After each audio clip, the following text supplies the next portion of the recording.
حضور حافظ بخاری رضی اللہ تعالیٰ عنہ وہ عظیم شخصیت ہے، الحمدللہ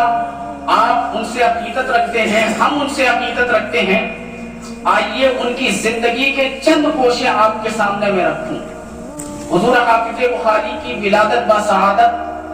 بدایوں شریف میں سہسوال میں ہوئی 14 شعبان المعظم میں، لیکن حالات اس وقت سازگار نہیں تھے۔ حالات کیا تھے؟ 1853 میں آپ کی ولادت ہوئی، اور اسی وقت آپ اچھی طرح جانتے ہیں کہ اس وقت 1857 کا غدر پوری دنیا نے دیکھا تھا۔ انگریزوں کے تسلط سے ہندوستان کو آزاد کرانا تھا، اسی کی پاداش میں اور اسی کے لیے آپ کے والد ماجد سید غالب حسین رحمت اللہ تعالی علیہ کو گرفتار کیا گیا۔ یہ آپ کے والد ماجد ہیں، آپ کو 1857 کے غدر پر گرفتار کیا گیا، اور جب گرفتار کیا گیا اور انگریزوں کے جو حکمراں تھے ان کے سامنے پیش کیا گیا، اور ساتھ میں کئی لوگوں کو پیش کیا گیا، جب وہاں پر آپ کو پیش کیا گیا تو انگریز نے یہ حکم دیا کہ ان کو گولی مار دی جائے اور ان کو یہیں پر ڈھیر کر دیا جائے۔ سب کے لیے ایک ایک گولی چلائی گئی، جیسے ہی گولی پڑتی وہ شخص زمین پر گر پڑتا، لیکن یہ حافظ بخاری رضی اللہ تعالیٰ عنہ کے والد بزرگوار ہیں کہ آپ کے اوپر صرف ایک گولی نہیں بلکہ 2 گولی چلائی گئی، لیکن آپ کی ذات پر کوئی فرق نہیں پڑا۔ آپ کی ذات پر کوئی فرق نہیں پڑا۔ اب خود آپ نے اس انگریز سے کہا کہ سنو، تم چونکہ مجھے مارنا ہی چاہتے ہو، تمہارا مقصد ہی یہی ہے، تم چاہتے ہی ہو کہ میں مر جاؤں، تو سنو، میں نے اللہ رب العزت کی بارگاہ میں یہ دعا کی ہے کہ مولا مجھے تلوار سے موت نصیب کرنا، جب تک تم مجھے تلوار سے قتل نہیں کرو گے میری موت واقع نہیں ہو سکتی، میری موت واقع نہیں ہو سکتی ہے۔ اور پھر انگریز نے یہ سوچا کہ لاؤ اب پانی پلا دیا جائے، تو آپ نے اس وقت جواب دیا کہ سنو، میں اب دنیا کا پانی نہیں پیوں گا، اب میں شہادت کے بعد کوئی دوسرا ہی پانی پیوں گا۔ یہ آپ کے والد بزرگوار ہیں۔ وہ کہتے نا، شیخ سعدی نے کہا ہے کہ می تاف ستارے سر بلندی، بالائے سرس سے ہوش مندی، می تاف ستارے سر بلندی، یعنی جن کا بچپنا اعلیٰ ہوتا ہے تو ان کی جوانی بھی بہتر ہوتی ہے، ان کا جو ایام آخر ہوتے ہیں وہ بھی بہتر ہوتے ہیں۔ تو حضور حافظ بخاری کا یہ بچپن میں جب آپ کی عمر تقریباً 5 یا 6 سال رہی ہوگی، اس وقت آپ کے والد بزرگوار کا سایہ آپ کے سر سے اٹھ چکا تھا۔ والدہ کی کفالت میں آپ نے 11 سال کی عمر تک حضرت مولانا سخاوت حسین علیہ رحمت و رضوان سے متوسطات تک علم دین حاصل کیا۔ پھر اس کے بعد آپ بدایوں شریف میں سیف اللہ المسلول حضرت علامہ فضل رسول بدایونی اور آپ کے شہزادے تاج الفضول علامہ عبد القادر بدایونی، ان دونوں حضرات، یہ دونوں حضرات صرف اپنی ذات میں فضل رسول اور عبد القادر نہیں تھے، بلکہ اللہ کا واقعی فضل تھے اور رسول اللہ کا واقعی فضل تھے، جو حضور حافظ بخاری کے استاد ہیں۔ علامہ فضل رسول بدایونی اور علامہ عبد القادر بدایونی، ان دونوں حضرات نے حضور حافظ بخاری کی تربیت فرمائی، آپ کو علم دین کی تربیت دی اور علم دین پڑھایا، سکھایا، قرآن و حدیث کا علم سکھایا۔ ایک مرتبہ حضور حافظ بخاری بغیر کسی کو اطلاع دیے ہوئے مدینہ المنورہ تشریف لے گئے، وہاں پر پہنچے تو وہاں پر یوسف ابن مبارک، وہاں پر ایک شیخ موجود تھے، آپ نے وہاں پر ان کو بخاری شریف اور مسلم شریف ان کے سامنے پڑھ کر سنائی، اور پڑھ کر سنائی، اور پڑھنے کے بعد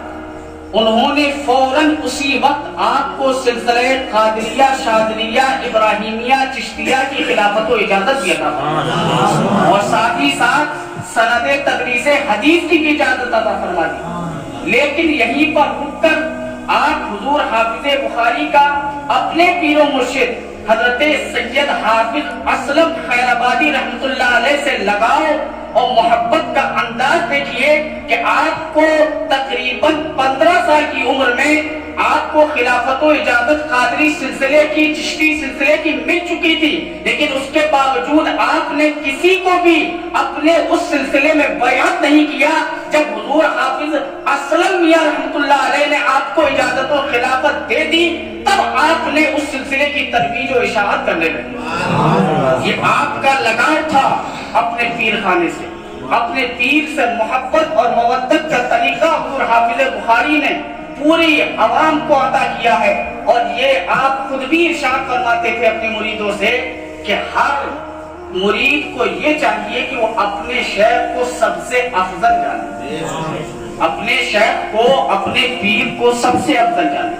تو حضور حافظ بخاری رحمۃ اللہ علیہ نے علم دین حاصل کیا،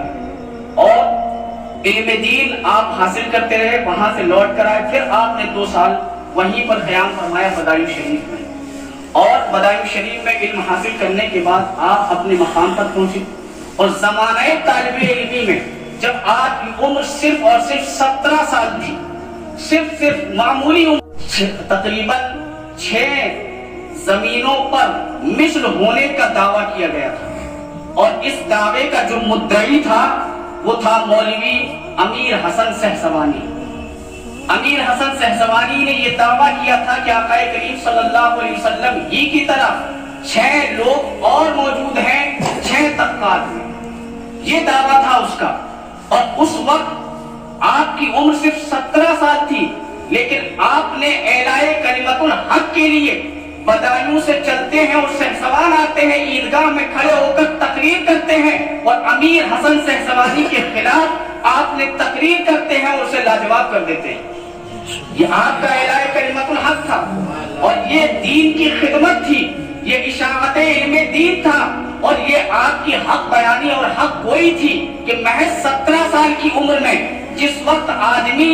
کسی چیز سے کوئی مطلب نہیں رکھتا ہے، اس وقت آپ کے دل میں دین کا کتنا درد موجود تھا، وہ سمجھنے کی ضرورت ہے۔ محض 17 سال کی عمر میں، اور صرف یہ نہیں کہ آپ نے ایک مرتبہ تقریر کی، ایک مرتبہ تقریر کرنے کے بعد آپ تشریف لے گئے، جب دوسرا سال آیا تو ہر طرف کھلبلی مچی ہوئی تھی کہ ایک جوان سال لڑکا آیا اور امیر حسن سہسوانی کے سامنے انہی کے خلاف تقریر کر کے چلا گیا۔ یہ تو بہت ہمارے لیے بہت اس کی بات ہے، شرم کی بات ہے، ندامت کی بات ہے۔ اب انہوں نے ایک منظم اور مرتب ایک آئیڈیا سوچا کہ اب ایسا کیا جائے کہ اس سال کسی بھی طریقے سے ان کو تقریر نہ کرنی چاہیے، تقریر نہ کر پائے تو انہوں نے وہاں پر خبر کر دی اور پورا سسٹم تیار کر لیا۔ ادھر حضور حافظ بخاری تشریف لاتے ہیں، اور اللہ کی عطا دیکھیے کہ جیسے ہی تشریف لاتے ہیں ساتھ میں پولیس بھی ہوتی ہے اور ایک رئیس بھی ہوتا ہے جو آپ کی حفاظت کے لیے وہاں موجود ہے۔ یہ حضور حافظ بخاری رضی اللہ تعالیٰ عنہ کا یہ معاملہ تھا۔ اس کے علاوہ جو آپ کا پھپھون شریف میں قیام ہوا، وہ آپ حضرات اچھی طرح جانتے ہیں کہ پھپھون میں شیعیت عروج پر تھی، بہت زیادہ شیعہ موجود تھے، خاص طور پر غالی روافض جو سیدنا ابوبکر صدیق رضی اللہ تعالیٰ عنہ اور صحابہ کرام پر تبرہ کیا کرتے تھے، کھلے عام تبرہ کیا کرتے تھے۔ اس وقت حضور حافظ بخاری وہاں پر تشریف لائے، اور صرف تشریف ہی نہیں لائے بلکہ قرآن عظیم نے حکمت عملی کے ساتھ جو قرآن و حدیث کی تبلیغ کا حکم دیا ہے، اسی نہج پر، اسی طریقے پر آپ نے قرآن و حدیث کے پیغام کو پوری قوم کے سامنے واضح کیا۔ لطافت علی وہ آیا، یہاں پر شعراء موجود ہیں، جانتے ہیں کہ عرفی بہت بڑا شاعر فارسی کا، اور وہ آیا اور آپ کی علمی جلالت کو جاننے کے لیے اس نے کہا کہ میں آپ کے سامنے عرفی کا ایک شعر پڑھتا ہوں، اس کی وضاحت کر دیجئے۔ حضور حافظ بخاری نے فرمایا بتاؤ، تو اس نے وہ شعر پڑھا۔ حافظ بخاری رحمۃ اللہ علیہ نے فرمایا کہ مجھے اس کا علم نہیں۔ پھر وہ دوبارہ آتا ہے اور یہی شعر دوسرا شعر پڑھتا ہے کہ یہ عرفی کا شعر ہے، اس کی وضاحت کر دیجئے، اس کا مفہوم سمجھا دیجئے۔ تو حضور حافظ بخاری نے کہا کہ مجھے عرفی کا یہ شعر معلوم نہیں ہے، مجھے مفہوم معلوم نہیں ہے۔ اب وہ لوگ گھر سے باہر نکلتے ہیں، قہقہا لگاتے ہیں اور آپس میں کہتے ہیں کہ ہم تو انہیں بہت باعلم سمجھتے تھے، ہم تو ان کو بہت بڑا علامہ اور فہامہ سمجھتے تھے، لیکن یہ تو عرفی کا شعر بھی نہیں سمجھا پا رہے ہیں۔ اب وہ لوگ تیسری مرتبہ پھر آتے ہیں، جب پھر آتے ہیں تو حضور حافظ بخاری سے عرض کرتے ہیں، یہ کہتے ہیں کہ آپ ہمیں باغ فدق کا مسئلہ سمجھا دیجیے۔ باغ فدق کا مسئلہ کیا ہے؟ جو حضرت سیدہ فاطمہ سلام اللہ علیہا اور حضرت ابوبکر صدیق رضی اللہ تعالیٰ عنہ کے درمیان ایک تنازع شیعہ حضرات بتاتے ہیں، نہ کہ اہل سنت والجماعت۔ جب اس نے یہ جملہ کہا تو حضور حافظ بخاری رضی اللہ تعالیٰ عنہ کا چہرہ متغیر ہو گیا۔ آپ نے فرمایا کہ ابھی تک تم نے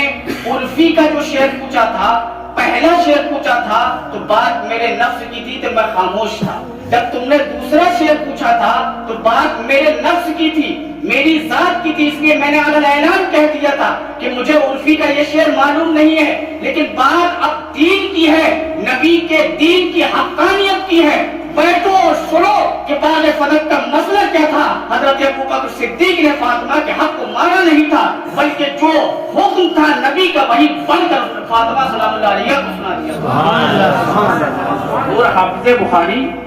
رضی اللہ تعالیٰ عنہ نے یہ درس دیا ہے کہ بات اگر اپنی آ جائے تو خاموشی اختیار کر لینا، لیکن بات جب شریعت کی آ جائے، دین کی آ جائے، حقانیت کی آ جائے تو اس وقت خاموشی اختیار نہیں کرنا۔ اس وقت تمہاری زبان رکنی نہیں چاہیے، بلکہ اگر شریعت کے خلاف بات کی جا رہی ہے تو وہاں پر تمہیں احقاق حق کرنا چاہیے اور ابطال باطل کرنا چاہیے، یعنی جو حق ہے اسے بیان کرو، جو باطل ہے اس کی تردید کرو۔ اللہ رب العزت کی بارگاہ میں دعا ہے کہ مولا تعالی ہم سب کو حضور حافظ بخاری رضی اللہ تعالیٰ عنہ کے فیضان سے مالا مال فرمائے اور آپ کی سیرت پر عمل کی توفیق عطا فرمائے۔ وما علینا الا البلاغ۔ السلام علیکم ورحمۃ اللہ تعالی وبرکاتہ۔